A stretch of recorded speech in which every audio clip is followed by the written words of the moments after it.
Robotics की दुनिया में नई खोज ने दुनिया भर के वैज्ञानिकों को हैरान कर दिया है। इस खोज से भविष्य के रोबोट्स इंसानों की तरह देख सकेंगे, यानी उनके पास इंसान की तरह आंखें होंगी। South China university of technology के रिसर्चर ने नया flexible capacitive sensor array develop किया है। इससे रोबोट्स दूर की चीजों का भी पता लगा पाएंगे। भविष्य में काम करने का समय बदलने वाला है। इंसानों की जगह ज्यादातर काम रोबोट्स करते नजर आएंगे। इन रोबोट्स को और भी ज्यादा उपयोगी और स्मार्ट बनाने के लिए कंपनियां कई तरह की तकनीकों पर काम कर रही हैं। शोध में पाया गया है कि भविष्य में इंसानों के साथ मिलकर काम करने के लिए रोबोट को दो अलग अलग तरह की क्षमताओं की जरूरत होगी। इसमें रोबोट्स को दूर से आने वाले लोगों के बारे में पता लग जाएगा। साथ ही रोबोट्स को हल्के से टच का एहसास होना जरूरी है। इन दोनों क्षमताओं को एक ही सेंसर में जोड़ने में काफी मुश्किल हो रही थी। अब इंजीनियरों ने इस काम को मुमकिन कर दिखाया है। इसके लिए छोटे इलेक्ट्रोड का विकास किया गया। इससे कम दूरी से चीजों का पता लगाया जा सकता है। बड़े इलेक्ट्रोड ज्यादा दूरी से वस्तुओं को महसूस कर सकते हैं।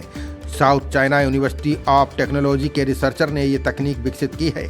शोधकर्ताओं के अनुसार अब फ्लेक्सिबल कैपेसिटिव सेंसर एरे की मदद से इस कमी को दूर कर लिया गया है। ये सेंसर अपने आसपास के माहौल को समझने के तरीकों में तेजी लाता है। रिसर्चर ने सिस्टम के बारे में जानकारी देते हुए बताया कि रोबोट को दूरी की चीजों का पता लगाने के लिए इस तकनीक का पहले चरण में परीक्षण किया गया। यह परीक्षण सफल रहा। रोबोट ने दूर की वस्तुओं को न केवल पहचाना बल्कि अन्य आहटों को भी महसूस किया। इस डिजाइन में इलेक्ट्रोड के एरे के ऊपर शील्डिंग परत लगाई गई है।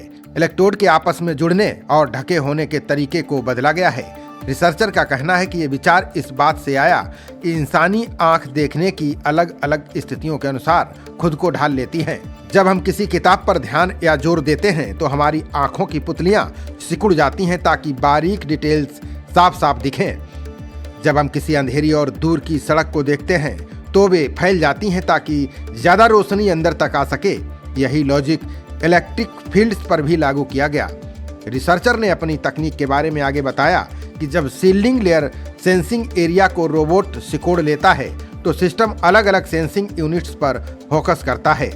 इससे बारीक स्पर्श का भी पता चल जाता है। ये मोड तब काम आता है जब रोबोट को नाजुक चीजों को पकड़ना हो या छोटी चीजों के किनारों की पहचान करनी होती है। इससे रोबोट को कांटेक्ट में आने से पहले ही पास आ रही चीजों का पता लगाने में मदद मिलती है। टेस्ट के सेंसर ने 90 mm से कम दूरी से आ रही चीजों का पता लगा लिया है। ये दूरी भले ही कम लगे लेकिन ये काफी है। इस विशेषता के कारण ये रोबोटिक आम किसी व्यस्त माहौल में काम कर रहे इंसान से टकराने से पहले ही रुक जाएगा।